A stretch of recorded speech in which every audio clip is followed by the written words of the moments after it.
Salut, c'est Trado, content de vous retrouver pour la mise à jour de l'indice parisien. Alors j'ai plusieurs annonces à faire de manière assez formelle. Tout d'abord, je voudrais vous remercier une fois de plus d'avoir été aussi nombreux au webinaire sur les fourchettes d'Andrews. Alors je vous rappelle que ce webinaire, si vous n'avez pas pu le suivre, eh bien il ne fait que reprendre à peu près les deux tiers du e-book éponyme, du e-book consacré aux fourchettes d'Andrews qui est là. J'aimerais également préciser, parce qu'on m'a posé la question, on m'a dit, mais Trado, mais ta formation intégrale, on est obligé d'avoir un compte CMC Markets? Non. Alors là, peut-être qu'effectivement, j'ai pas été suffisamment clair par rapport à ça. Pour bénéficier de la formation intégrale, ici, vous pouvez tout à fait vous le procurer sans ouvrir un compte avec CMC Markets, hein, si vous n'êtes pas un trader actif ou si vous voulez pas passer trop de temps à faire de l'analyse technique. Vous pouvez bien sûr obtenir la formation intégrale directement, hein, en vous la procurant sur mon site, mais maintenant il est vrai que si vous voulez vous la faire offrir, vous pouvez le faire dès que vous aurez passé un ordre avec CMC Markets, hein. Ils vous offriront la formation. Il suffit effectivement de cliquer ici, sur le défilant, hein, pour en savoir davantage. Ok. Troisième chose, je ne me souviens plus. Ah oui, je suis désolé, j'ai pas fait la mise à jour en clôture des marchés US hier parce que à 22 heures j'ai eu un empêchement après le webinaire et donc j'ai pas pu le faire. Désolé, je vous présente mes excuses et on passe tout de suite à la suite de l'analyse que voilà. Alors je disais en clôture des marchés hier soir.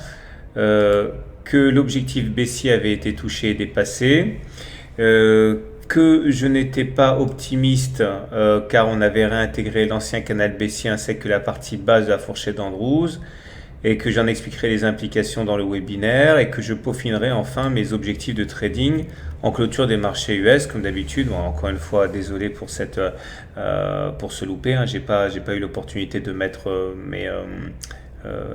à jour mes objectifs.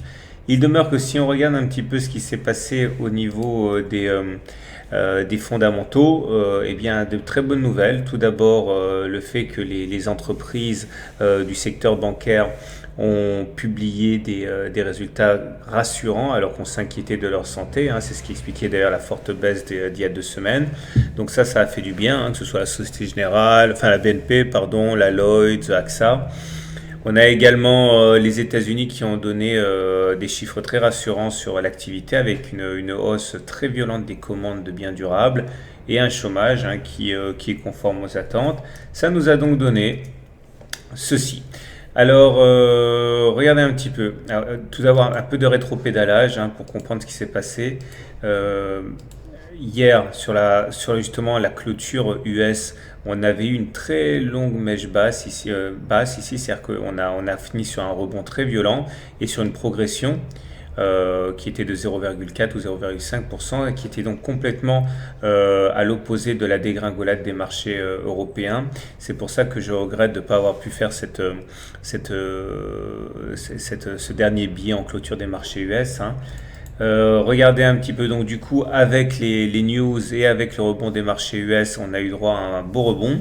Alors on est venu combler ce gap. Vous savez, hier j'ai parlé de ce gap, c'est-à-dire une absence de cotation entre les plus bas de cette séance et les plus hauts de cette séance, et je disais qu'il s'agissait soit d'un gap d'essoufflement, soit un gap commun, tout simplement parce qu'il intervenait en haut d'une période de hausse. Et donc, du coup, bon, force est de constater que c'est un gap commun, c'est un gap qui n'est pas significatif, il a été rebouché très très vite. Et attention, parce que généralement, quand il y a un gap commun, ça veut dire que le marché se cherche et on est parti pour latéraliser. Alors, plusieurs choses à remarquer. Tout d'abord, et c'est pour ça que j'aime bien attendre des bougies de confirmation, hein, à titre personnel. Vous voyez, on a cassé ici le canal noir pour le réintégrer hier, mais on n'a pas eu validation aujourd'hui, on est repassé au-dessus.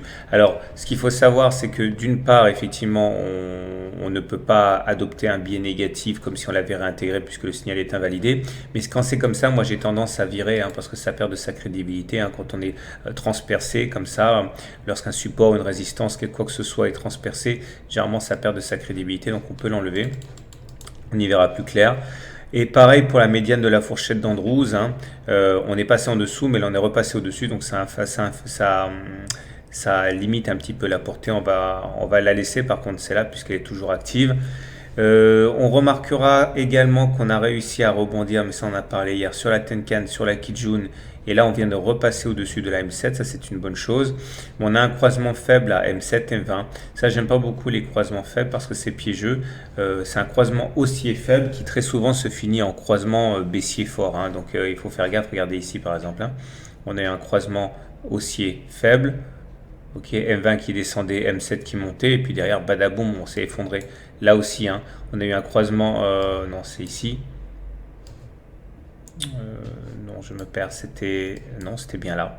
Croisement haussier faible, qui s'est transformé en croisement baissier fort. Donc, il faut se méfier de ce genre de configuration. Je me méfierai également d'autre chose pour demain, c'est le fait que la Greenspan ici, la Greenspan est en passe d'aller titiller la Tenkan, et vous savez, la Greenspan rencontre sur son chemin les mêmes obstacles que les cours. Donc ça va pas être facile à passer demain les 4273, hein. Il faut vraiment garder ça à l'esprit. On va terminer avec les indicateurs techniques. La divergence baissière cachée, bon, on l'a déjà payé. Les volumes, ils sont, on va dire, dans la moyenne, pas la peine d'en faire un fromage.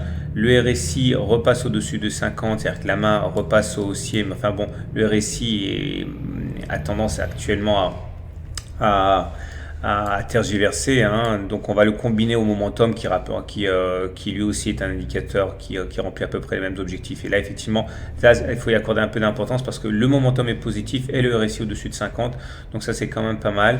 On remarquera quand même une nouvelle divergence baissière cachée, hein, sur le momentum cette fois, puisque le momentum fait un plus haut, mais sur le même laps de temps, le cours ne fait pas. La dernière fois que ça s'est produit, vous avez vu ce que ça a donné sur le MACD, donc on ne peut pas faire comme si ça n'existait pas. Signal baissier serait donné si le stochastique croisait son signal ici après être sorti de la zone de surachat, hein. Quand on est en surachat, il faut plus spéculer à la baisse. Quand on sort par contre et qu'on croise le signal, généralement c'est pas bon du tout, donc faut surveiller ça de près, notamment demain si on croise, ce serait pas bon. Voilà ce qu'on pouvait dire. Maintenant, si on se détourne de ça et qu'on regarde les autres marchés, notamment le DAX, on voit que sur le DAX, ce qui est pas mal, c'est que là aussi, on est repassé au-dessus de la Kijun, on est repassé au-dessus de la Tenkan et on meurt au contact de la Tenkan. Bon, globalement, c'est pas mal parce qu'on a un rami haussier. Regardez, ok. Bougie rouge, bougie verte avec le corps de la bougie rouge qui englobe le corps de la bougie verte. Bon, c'est pas mal, c'est un rami haussier.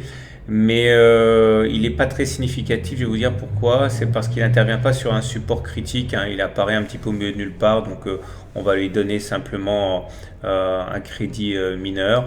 On retrouve également ça sur l'Eurostoxx, hein. C'est-à-dire là un rami haussier puisqu'on a bougie rouge, bougie verte avec le corps vert avalé par le corps rouge. Là aussi on repasse au-dessus de la Tenkan, de la Kijun, de la M20. Bon, on va voir. Tout ça pour dire qu'on va attendre la fin du marché US pour donner un avis définitif, parce que c'est toujours mieux. Mais à titre personnel, je crois que demain, on devrait aller on devrait aller plus haut, hein. On devrait aller plus haut. Mais bon, je réserve mon opinion jusqu'à la clôture des marchés US. Voilà, bonne soirée, bon trade, à demain pour la mise à jour. Et à tout à l'heure pour ceux qui ont la patience de revenir ce soir tard.